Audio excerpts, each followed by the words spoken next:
guys, welcome back to our new video after so many long time बाद। ठीक है भाई, मैं काफ़ी देर गायब रहा हूँ भाई, सीधी बात है। बट मैंने सोचा यार अपनी ऑडियंस को वेट नहीं कराते और फिर से अपनी रूटीन में वापस आ जाते हैं। अभी हम फिर से अपनी रूटीन में वापस आ रहे हैं और आज की वीडियो हम देखने वाले हैं हिंदी एनिमेटेड हॉरर स्टोरी। पता नहीं ये कौन सा पार्ट होने वाला, मुझे नहीं पता। पहले तो माफ़ी दे दो मुझे, मैं इतनी देर गायब रहा, पिंकू से दूर रहा। आप देख रहे हैं सारा सेटअप वेटअप मेरा सारा कुछ चेंज हो गया, but it's time to start. अब फिर से हम कोशिश करेंगे, तो करते हैं वीडियो को शुरू। 3, 2, 1 गला खराब है मेरा। Let's go. ओके, शापित गुड़िया, ठीक हो गया। ये कहानी शिखा श्रीवास्तव अनुराग द्वारा लिखी गई है। मम्मा मेरी बात सुनो ना। नन्हा विभव अपनी माँ संगीता की गोद में चढ़ने की कोशिश करते हुए बोला। संगीता ने उसे गोद में लेते हुए कहा, बस थोड़ी देर और। भाई यानी कि कोई तो शापित गुड़िया होने वाली इस पे, ठीक है। और भाई ओरिजिनल वीडियो का लिंक डिस्क्रिप्शन मिल जाएगा, वहां से जाके आप ओरिजिनल वीडियो भी चेकआउट कर सकते हैं। ये मुझे लगता है मेरी फटने वाली है फिर से। काफी देर बाद जो आया हूँ ऐसे सेटअप पे, भाई पूरा सेटअप ही चेंज कर दिया भाई ने। रुक जाओ बेटा, मैं ये अंतिम खिलौना डिजाइन कर लूं, फिर तुमसे ढेर सारी बातें करूंगी। कोई खिलौना का डिजाइनर है, खिलौना निर्माता कंपनी की हेड डिजाइनर थी। कोरोना महामारी की वजह से घोषित लॉकडाउन के कारण आजकल वो घर से ही अपना काम कर रही थी। संगीता और विभव के अलावा उनके घर में विभव की आया रहती थी। लेकिन लॉकडाउन के कारण वो अपने गांव से वापस नहीं आ पाई थी। विवाह 6 वर्ष का बहुत ही प्यारा और बातूनी सा बच्चा था। हर समय उसकी जुबान पर कोई ना कोई कहानी मौजूद रहती थी। पहले तो उसकी आया चाव से उसकी कहानियां सुनती थी, लेकिन अभी वो भी छुट्टी पर थी और संगीता अपने काम में ही व्यस्त रहती थी, जिसके कारण विभव उदास रहने लगा था। जैसे ही संगीता ने अपना कंप्यूटर बंद किया, मम्मा आप मेरे लिए एक बोलने वाली गुड़िया बना दो, फिर मैं आपको डिस्टर्ब नहीं करूंगा और उसी से अपनी सारी बातें किया करूंगा। विभव की भोली सी बात सुनकर संगीता हंस पड़ी। कुछ सोचकर वो उठी और स्टोर रूम में चली गई। पिछले ही सप्ताह संगीता के डिजाइन किए हुए कुछ खिलौने फैक्ट्री से जांच के लिए कितनी गंदी लग रही है गुड़िया, इसकी शक्ल कैसी है। कोरोना की वजह से दफ्तर, यानी कि अभी तक स्टोरी यहाँ तक चली है। कोरोना की वजह से बीबा की जो नौकर है जो आया है वो नहीं आ पाई इसके घर, ठीक है। 6 माह हो गए हैं, ठीक है।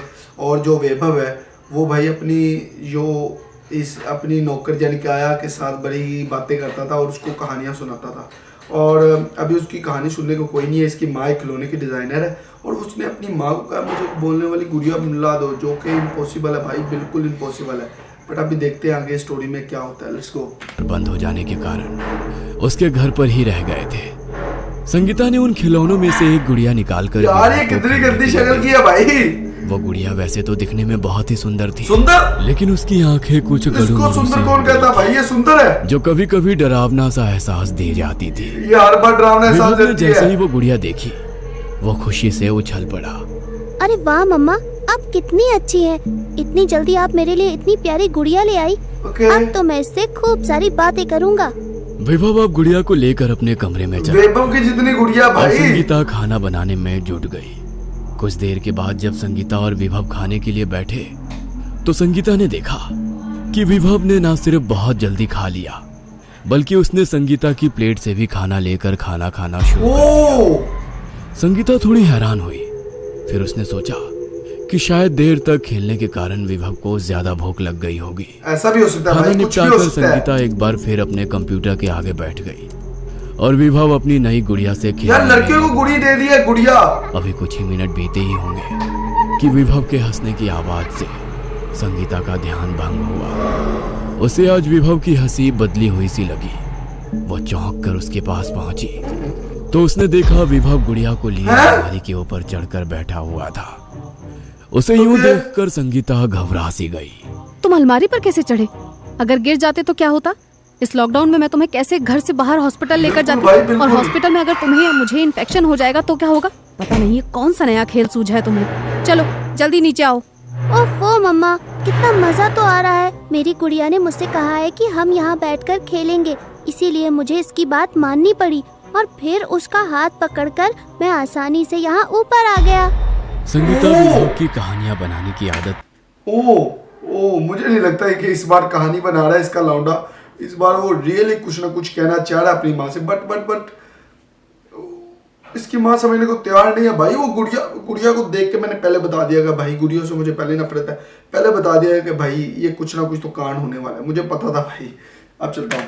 से वाकिफ थी, इसलिए उसने इस बात पर ध्यान नहीं दिया और किसी तरह विभव को अलमारी से नीचे उतारा। अब तुम्हें अकेले अपने कमरे में खेलने की जरूरत नहीं है। तो मेरे सामने बैठकर ही यार इसकी आंखें साइड पे करो गुड़िया की। देखकर संगीता ने राहत की सांस ली और अपने काम में लग गई। अब कुछ न कुछ अजीब घटनाएं रोज का क्रम बनती जा रही थी। कभी विभव जरूरत से ज्यादा खाता तो कभी अजीब सी आवाज में हंसता, कभी वो पलक झपकते ही किसी ऊंची जगह पर बैठा हुआ नजर आता, तो कभी उसका चेहरा संगीता को डरावना सा एहसास देता। विभव की हर बात में ये बात जुड़ी होती कि गुड़िया ने बोला ऐसा करो वैसा करो, लेकिन संगीता इसे विभव को भुला देती थी। इन सब बातों के असर से संगीता को लगने लगा कि वो शायद जरूरत से ज्यादा अपने काम में उलझ गई है, हो सकता है। और आराम के अभाव में उसे अजीब अजीब बातें दिखाई सुनाई पड़ने लगी हैं। इसलिए उसने तय किया कि वो कल ही अपने बॉस से बात करके 2 दिन की छुट्टी ले लेगी और अपने साथ साथ विभव का भी पूरा ख्याल रखेगी।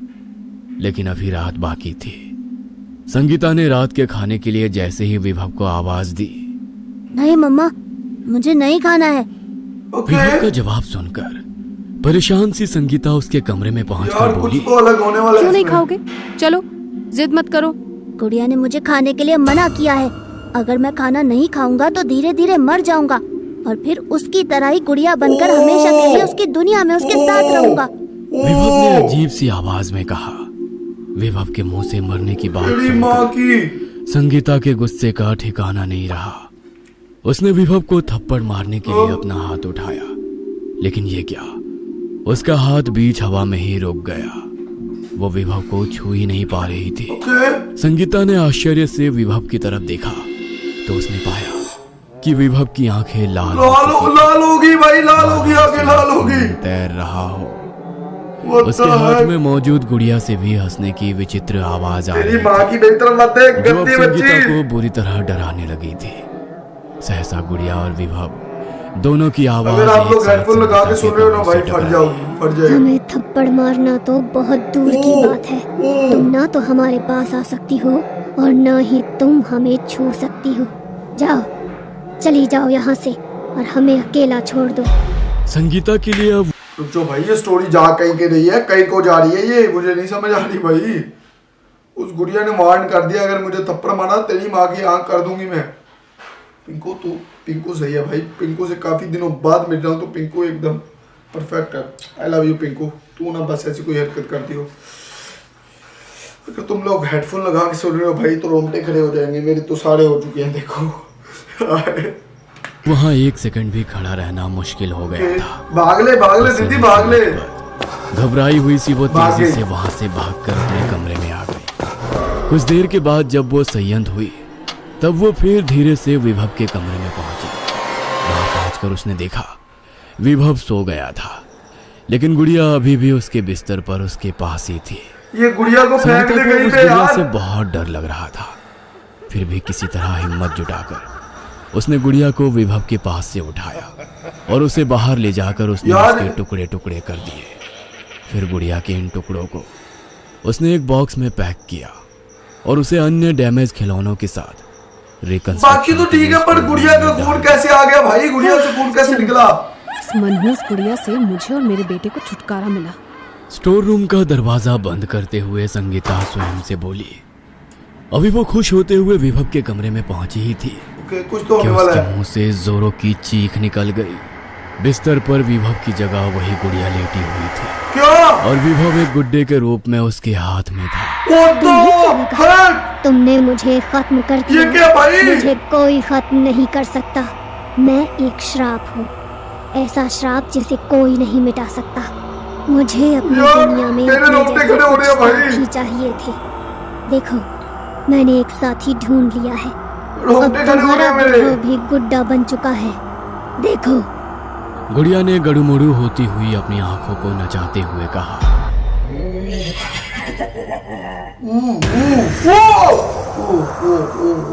ओके।